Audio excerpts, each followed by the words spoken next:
परम भागवत परम श्रद्धेय पूज्य श्री गुरुदेव भगवान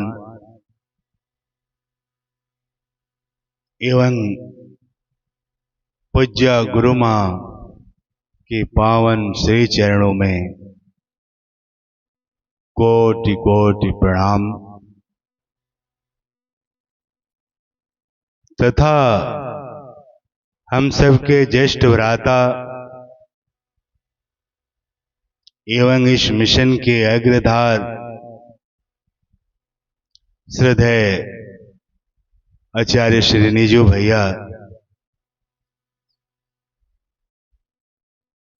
एवं इस दिव्य चेतना सत्संग परिवार के उपस्थित शिक्षक श्रद्धेय डॉक्टर साहब जी के चरणों में मेरा शत शत प्रणाम तथा सभा में उपस्थित सभी अध्यात्म जिज्ञासुओं को मेरा यथा योग्य प्रणाम। यह सभा परम आराध्य पूज्य श्री गुरुदेव भगवान की है। उनकी उपस्थिति है। हे प्रभु, मैं सिर्फ आपका हूं। क्यों हूं नहीं जानता। आप अपना माने या न माने ये तो आपकी मर्जी है।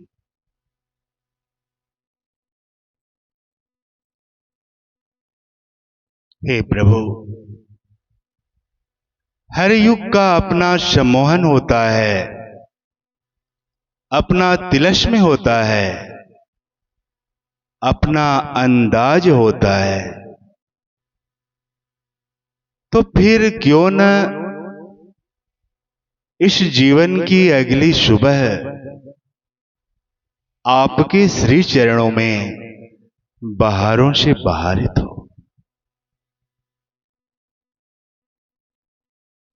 बात त्रेता की है। रावण के अत्याचार से पूरी धरती क्षोभित थी। सारे ग्रहों को खंभों में बांध के रखा था। किसी ग्रह की औकात नहीं कि उसके प्रतिकूल चल सके। ऋषियों को, महर्षियों को यातनाएं देता था। चारों दिशाओं में त्राहिमाम मची हुई थी। मां धरती उसके अत्याचार से क्षोभित थी। मां है ना, अपने पुत्रों पर होने वाले अत्याचार को सह नहीं पाती है।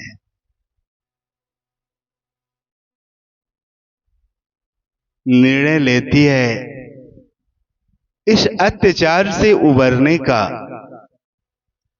और गाय का रूप धारण करके वो जाती है मदद मांगने के लिए। तो कहां जाएगी मदद मांगने के लिए? तो देवताओं के पास जाती है और अपनी व्यथा बताती है। देखो ना, रावण का अत्याचार इतना फैला हुआ है, कोई चैन से रह नहीं पा रहा है। सारे परमात्मा के पार्षद उसके अधीन है, सबको बंधक बना के रखा है।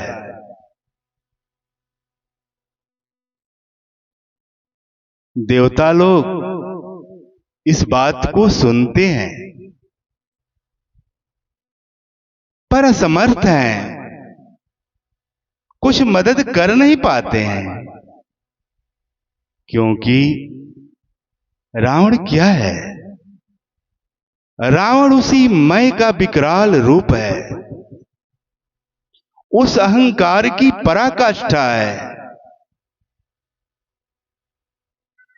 और देवता लोग भी उस मैं से कहां अनभिज्ञ हैं, मैं से कहां परे हैं, उस अहंग से कहां परे हैं।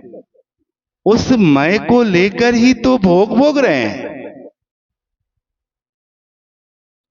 ये जो देवभूमि होती है ना, ये कर्म योनि शरीर से किए हुए सत्कर्म का परिणाम होता है, पुण्य होता है, जो उसे देव भूमि में रहने के लिए और सुख भोगने के लिए विवश कर देता है। वो कर्म योनि का पुण्य का परिणाम ही होता है कि वो देव भूमि में वो सुख भोगते हैं। तो देवताओं की तो बस की बात रही नहीं, जो मां धरती की व्यथा को सुन सके और समाधान कर सके। गोष्ठी बैठती है देवलोक में और निष्कर्ष पर पहुंचते हैं सारे देव। ये जो काम है ना, देवों के देव महादेव आदि गुरु भगवान शिव वही अत्याचार रूपी विष को पान करने वाले हैं। वही रावण के अत्याचार से हमें बचा पाएंगे, क्योंकि देवता देने की योग्यता होती है, प्रकृति के ऐश्वर्य दे सकता है, लेकिन किसी के अत्याचार रूपी अहंग को नहीं ले सकता है, क्योंकि उसके पास उतना औकात होता ही नहीं है कि प्रकृति के विष को ले सके। देने को तो देता है, प्रकृति के ऐश्वर्य को देता है, लेकिन लेने की योग्यता अगर होती है तो किसके पास होती है? तो गुरु के पास होती है। अगर क्या लेना है तो विष को लेना है, क्या लेना है तो उसके अहंग को लेना है, उसके मैं को लेना है। और ये कौन ले सकता है? तो इस जगत में या इस ब्रह्मांड में अगर उस मैं को लेने का अगर किसी के पास दम है तो है गुरु के पास है। तो चला जाए कैलाश पर, जहां भगवान शिव आदि गुरु विराजमान है। सारे देवगण, मां धरती जो गौ के भेष में है, गाय के भेष में है, जाते हैं कैलाश पर्वत पर और त्राहिमाम त्राहिमाम, मेरी रक्षा करो, मेरी रक्षा करो। भगवान शिव उपस्थित होते हैं। ये सारे देव अपनी व्यथा को सुनाते हैं कि रावण के अत्याचार से पूरा पृथ्वी त्रसित है, इससे कैसा बचे जाए, कैसे बचाया जाए। तो भगवान शिव क्या कहते हैं? उसका संहार तो हम पल मात्र में कर सकते हैं, लेकिन वो मेरा शिष्य है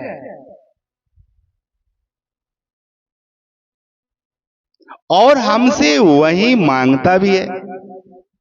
जितनी भी अगर साधना करता है तो उसे क्या उसकी डिमांड है, क्या मांग है?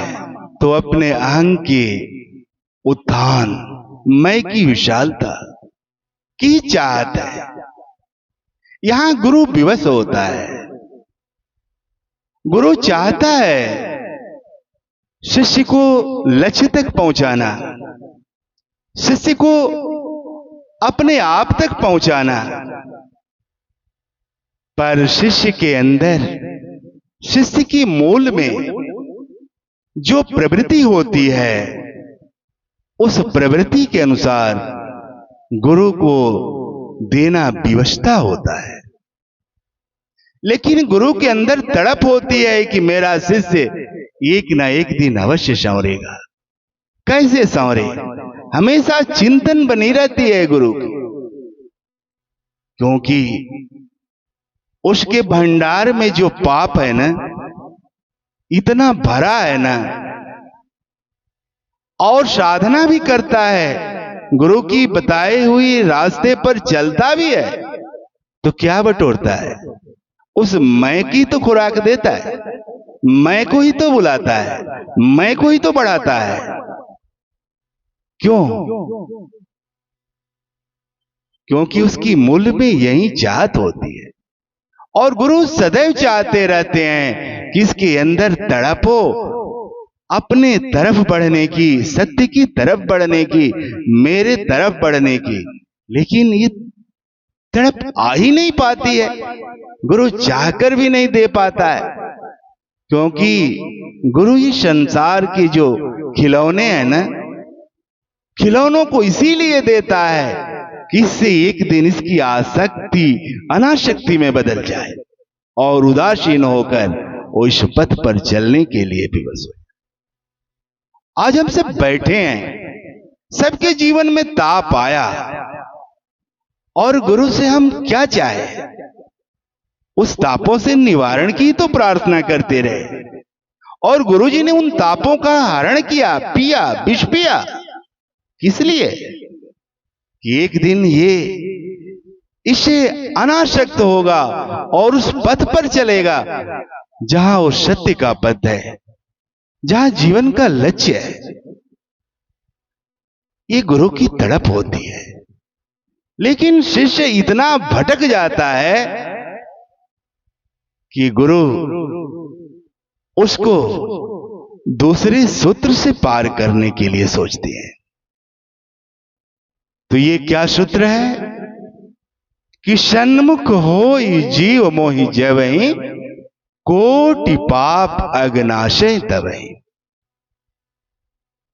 यहां गुरु क्या चाहते हैं?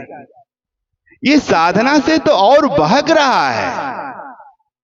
कैसे ये प्रभु के सम्मुख हो जाएगा ना, जिस तरह से हो सके। अगर प्रभु के सम्मुख हो जाएगा ना, तो इसके करोड़ों जन्मों जन्मों का जो पाप है ना, वो समाप्त हो जाएगा, वो पवित्र हो जाएगा, वो निर्मल हो जाएगा, वो सहज हो जाएगा, और इस पथ पर एक दिन अपने लक्ष्य को प्राप्त कर लेगा। देवता लोग पूछते हैं वहां कि प्रभु, ये काम जो भगवान के सम्मुख होने के बाद होता है, ये काम गुरु के सम्मुख होने पर क्यों नहीं हो पाता है? भगवान शिव कहते हैं कि अभी ये जो मेरा शिष्य है ना, जो मेरा साधक है, मेरे अंदर वो भाव नहीं पैदा कर पाया है, और मेरे अंदर भाव पैदा कर भी नहीं सकता है, क्योंकि गुरु का परिचय, गुरु का अस्तित्व शिष्य तब समझता है जब परमात्मा के अस्तित्व को समझ लेता है।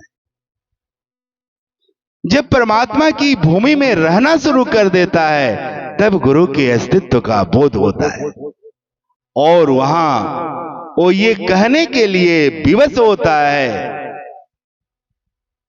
कि भटके क्यों तू हरि दर्शन को, गुरु ही है हरि तेरे। क्यों तू भटक रहा है परमात्मा के लिए, हरि के लिए? अरे तेरे लिए तो तेरा गुरु ही भगवान है। लेकिन ये समझदारी कब आती है? जब गुरु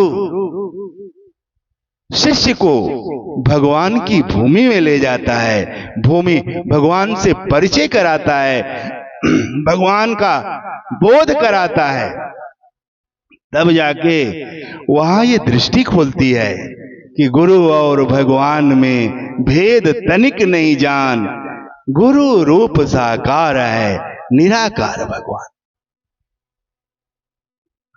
उस भूमि में पहुंचने के बाद ही शिष्य गुरु पर समर्पित होता है और वो भगवान की जो भावना है शिष्य के अंदर गुरु के प्रति ओतप्रोत होती है। पर ये भावना, ये भाव शिष्य के अंदर कौन डालता है? तो गुरु ही डालते हैं।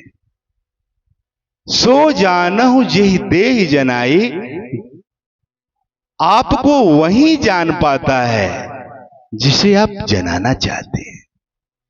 तो गुरु का हृदय तो सदा शिष्य के लिए छलकता रहता है।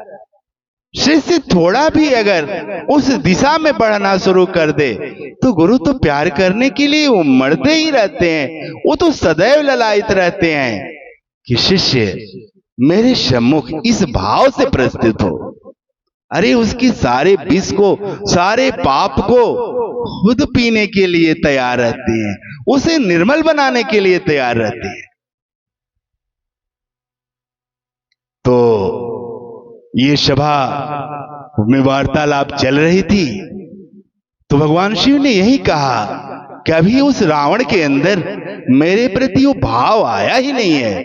मुझसे केवल याचना ही करता है मात्र संसार को सजाने के लिए या संसार में उस मैं को बढ़ाने के लिए।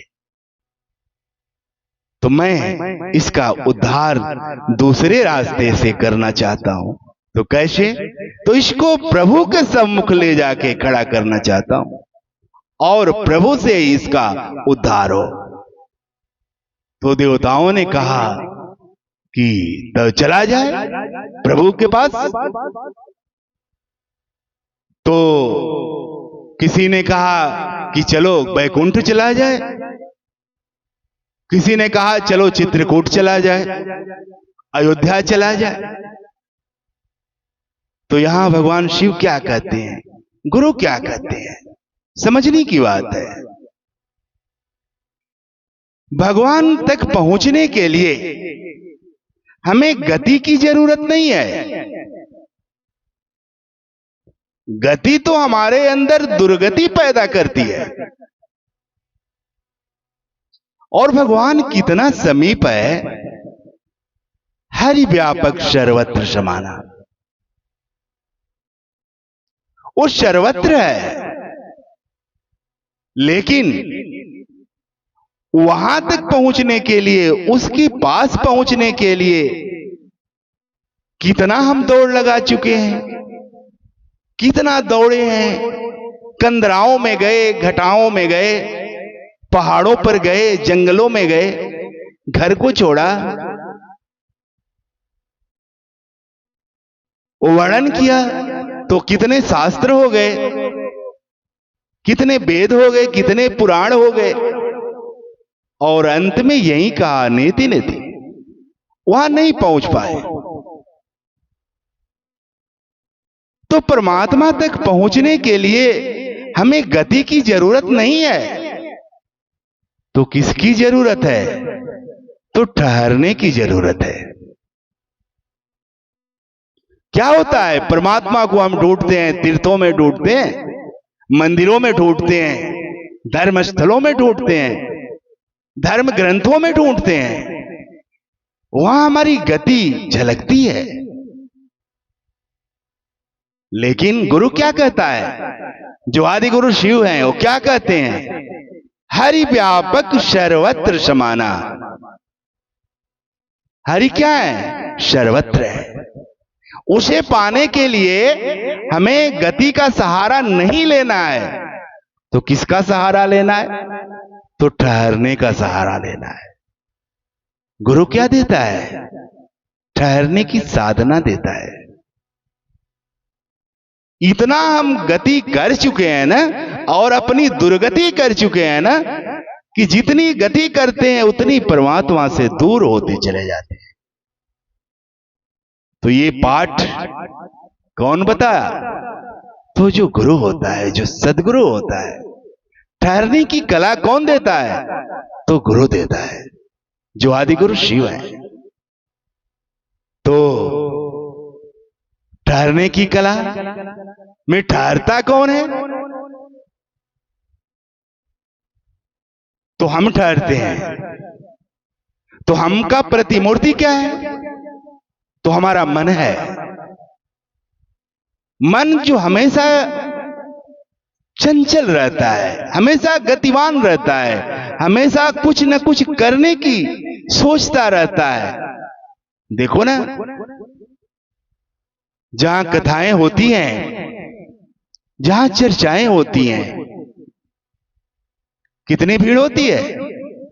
जहां नाच होता है, क्योंकि वहां पर मन चलता है, मन अपना गति जारी रखता है। भले ही उसकी दुर्गति अंत में हो, लेकिन उसकी गति है वहां वो खुश है। लेकिन अगर कह दिया जाए कि तू ठहर जाओ, आंख बंद करके ध्यान में ठहरो, अपने मन को ठहराओ, भाग जाएगा। कहेगा कि ये आंख बंद करने की जो विधि है ना, जो प्रविधि है, ये मुझे नहीं आती है।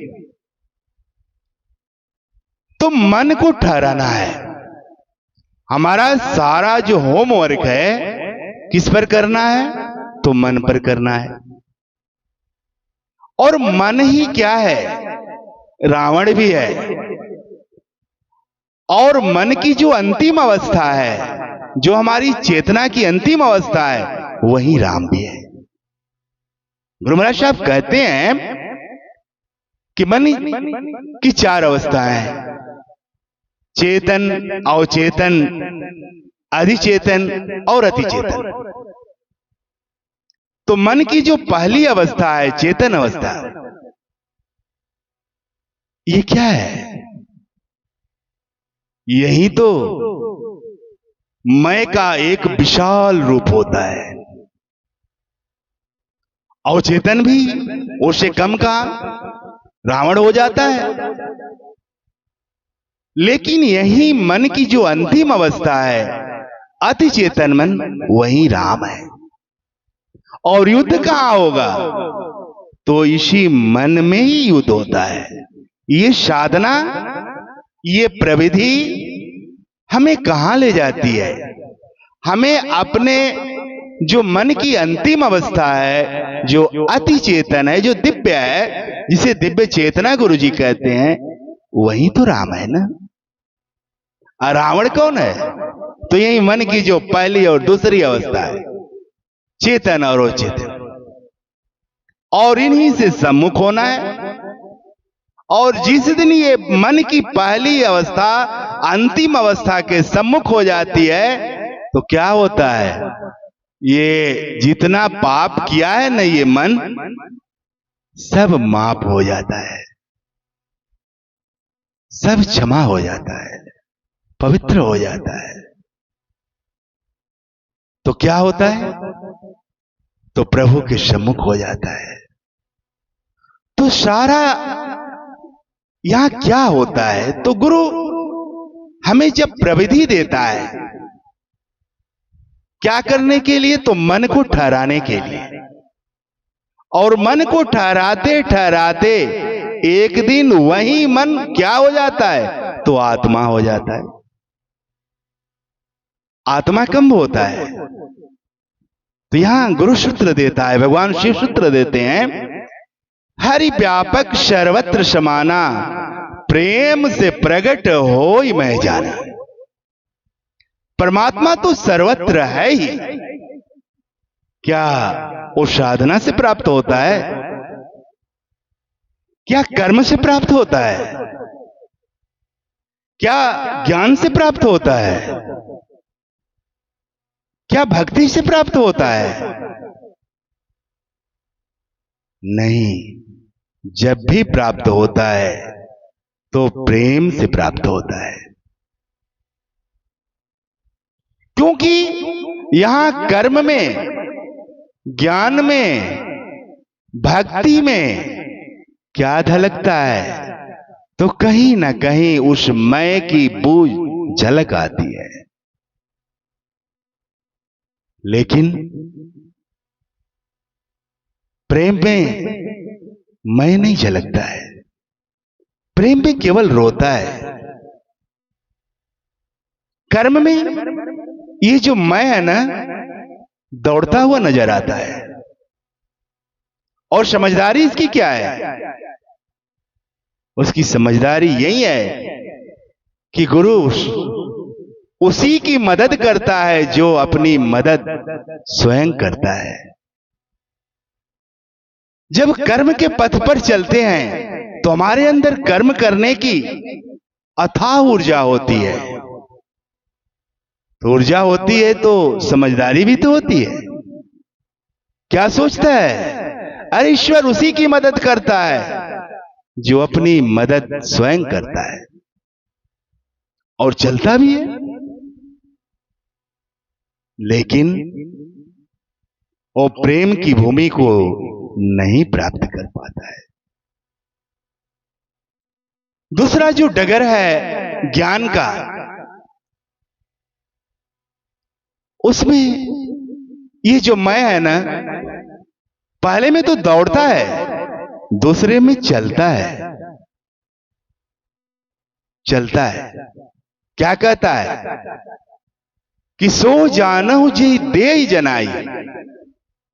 अरे तुझे तो वही जान पाता है जिसे आप जनाना चाहते हैं, लेकिन जिसे आप उसी को जनाना चाहेंगे जिसके अंदर कुछ दम होता है। ये समझदारी में भी मैं की बू आती है कि मेरे अंदर कुछ है, तभी गुरु ने मुझे इतना प्यार किया। मेरे अंदर कुछ है, तभी गुरु ने मुझे ये सम्मान दिया, ये जिम्मेवारी दी। यहां मैं की जो बदबू है ना, क्या होती है? थोड़ी थोड़ी झलकती है। यहां मैं चलता है। पहले में तो मैं दौड़ता था, रेस में था, लेकिन यहां जो मैं की भूमि है वो चलती हुई नजर आती है। लेकिन भक्ति में क्या होती है? भक्ति में मैं कमजोर होता है, वहां सरकता है। ये सारा खेल इसी मैं का है। भक्ति में जो मैं है ना, सरकता है। और समझदारी क्या होती है यहां पर? जाही विधि राखे राम ताही विधि रही। जैसे आप रख रहे हैं वैसे रहना है। ये थोड़ा सा मैं दिखता है, लेकिन प्रेम में ना, प्रभु जी काबस है हमारी। अरे जब चाहत तब भजन करावत, चाहत देत विसारी। अपनी कुछ नहीं है, बस यहां केवल रोता है, केवल रोता है। यहां शिष्य को रोने के सिवाय कुछ साधना बचती ही नहीं है। ये होता है प्रेमी शिष्य की। उसका बल वो दैन्य हो जाता है, समर्पित हो जाता है। अपने आराध्य के चरणों के अलावा उसे कुछ दिखता नहीं है। और भजन भी करता है तो यही प्रार्थना करता है, प्रभु जी काबस है हमारी। अरे जब चाहत तब भजन करावत, चाहत देत विसारी। कुछ नहीं, बस है तेरी कृपा ही केवल है। वहां मैं एकदम समाप्त हो जाता है। तो ये है प्रेम की भूमि। और इस भूमि में जाने के बाद ही वो परमात्मा का प्यार मिलता है। वहां सिमट जाता है, सब कुछ सिमट जाता है। तो ये प्रेम कहां मिलता है? जिस प्रेम से तू रिझता है प्रभु, ये प्रेम कहां मिलेगा? ये प्रेम तो बाजार में मिलता नहीं। नहीं तो जितने धनी लोग हैं ना, उस प्रेम के धनी हो जाते।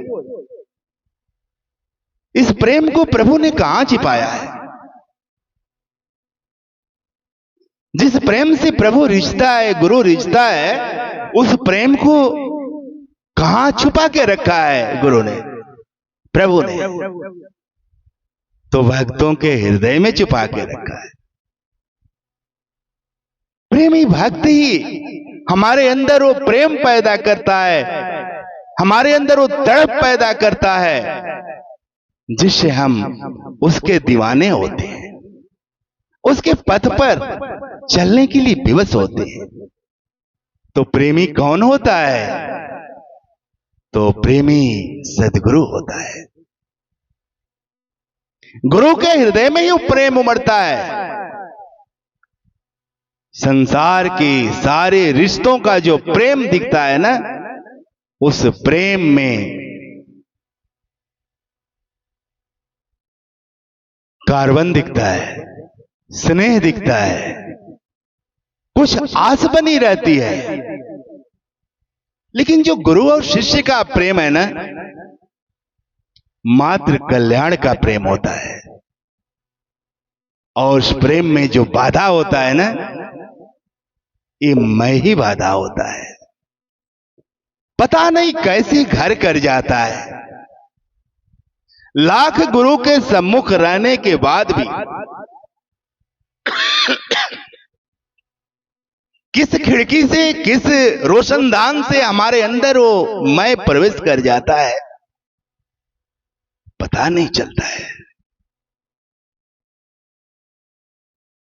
ये उतार चढ़ाव चलता है, प्रेम की भूमि आती है और फिर ढुलकती भी है, लुढ़कती भी है। याद आती है कथा द्वापर की, मां गोपियों की जीवन की। क्या थी? पढ़ी लिखी थोड़ी थी, निरक्षर थी। जात अहिर की छोहरिया, छछिया भर छाछ पर नाच नचाई। वो जो अखंड ब्रह्मांड का मालिक है, नटवर लाल भगवान कृष्ण, उसको थोड़ी सी छाछ पर इतना नाच नचाई, किस कारण? बस तो मात्र प्रेम के बस। वो परमात्मा क्यों नाचा? उन गोपियों के छाछ पर क्यों नाचा? तो उसी प्रेम के बस नाचा। और जब बंसी बजाई, सारी गोपियां अपनी सारी जिम्मेवारियों को त्याग कर उस कृष्ण के पास पहुंचती है और उस रास का आनंद लेती हैं, खुश हैं। लेकिन उन गोपियों के अंदर भी न जाने ये मैं कहां से घर कर जाता है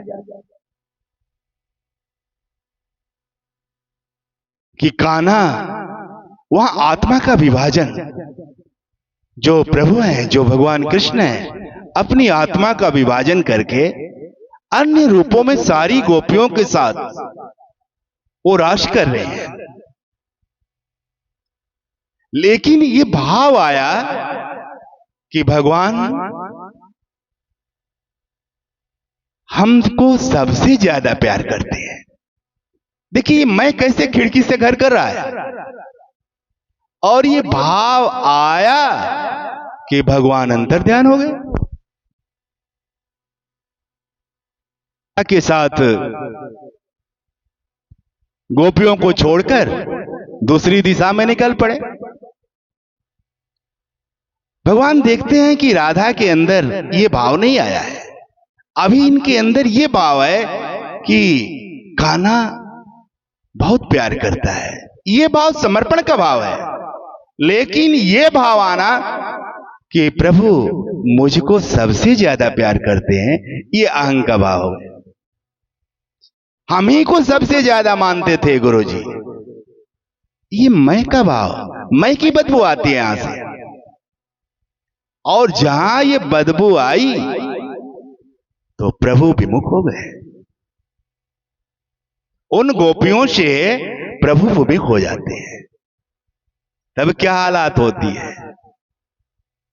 तब एक ही सहारा बचता है, रोना, तड़पना, बिलखना। जा जाकर कंदराओं से पूछना, वृक्षों से पूछना, लताओं से पूछना और यही प्रार्थना करता रहना, लौट चलो प्रभु ब्रज श्याम, लौट चलो। सूनी पड़ी है कदम्ब की छैया, सूनी धुन वंशी की, लौट चलो प्रभु श्याम। क्योंकि अंतर से वो भगवान है ना,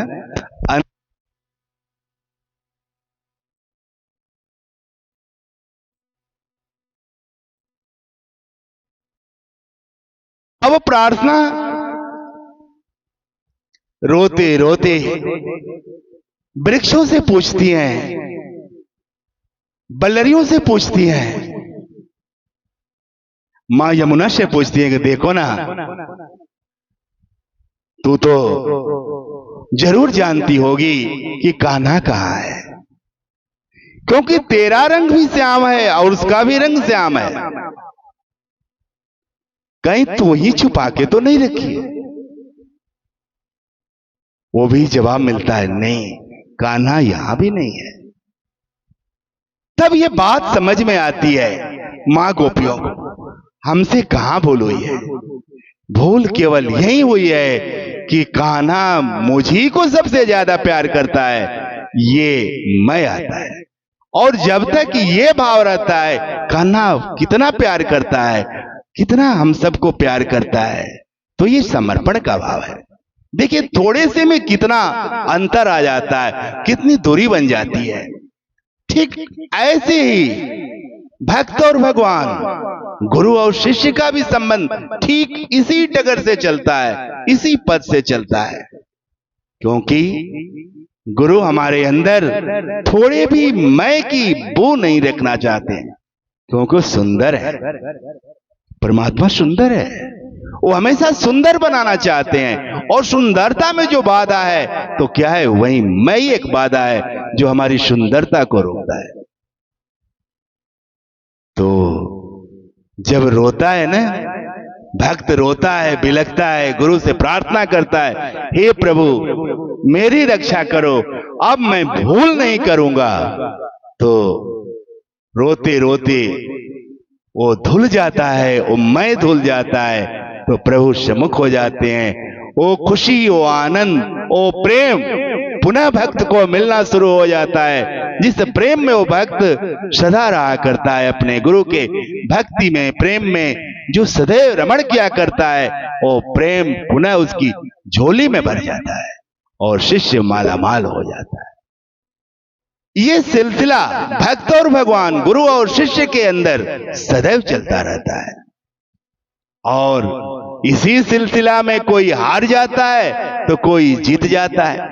लेकिन गुरु जिसका दामन पकड़ लेता है, भले ही वो रावण ही क्यों ना हो, रावण जैसा अहंकारी क्यों ना हो, उसको भी एक दिन क्या करता है, अपने धाम में भेजता है।